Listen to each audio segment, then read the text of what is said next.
Jadi kami mohon Ibu fokus nanti ke depan Kementerian Komdiji ini mengerti dan tahu persis isu sensitif nasional dan membantu pemerintah memberitahukan dan mengamplifikasi informasi-informasi itu sehingga nggak kalah viral dibandingkan dengan teman-teman yang sekarang ini sok paling-paling di Aceh, di Sumatera dan lain-lain itu Bu. Ada orang yang cuma datang sekali seolah-olah paling bekerja di Aceh. Padahal negara udah hadir dari awal. Ada orang baru datang, baru bikin satu posko, ngomong pemerintah nggak ada. Padahal pemerintah udah bikin ratusan posko di sana. Jadi yang kira-kira yang seperti itu Bu, mohon jadi atensi dan dikembangkan sama Komdiji untuk menjadi informasi publik yang sehingga publik itu tahu kinerja pemerintah itu sudah ada dan memang sudah hebat.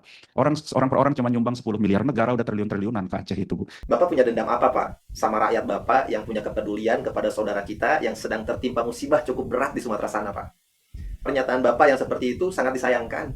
Kenapa? Karena mereka para relawan itu bukan sok paling-paling, Pak.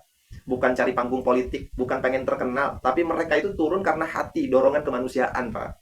Mereka hadir ketika negara mungkin masih sibuk rapat. Mereka datang ketika masyarakat itu butuh bantuan cepat, Pak.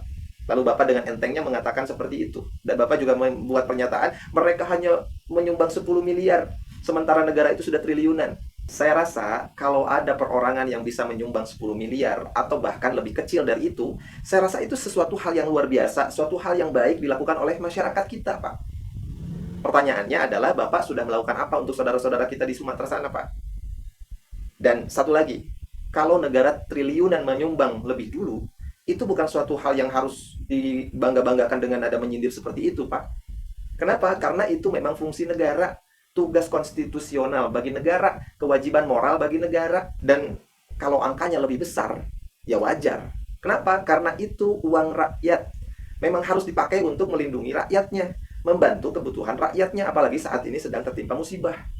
Dan justru masyarakat yang ikut menyumbang harusnya diapresiasi, Pak. Bukan ditemehkan seperti itu. Karena merekalah yang turut meringankan beban negara.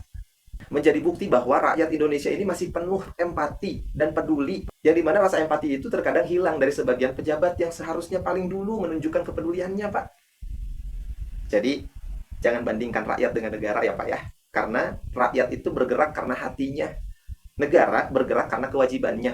Dan pejabat seharusnya memberi contoh empati, bukan nyinyirin mereka yang sudah berbuat baik.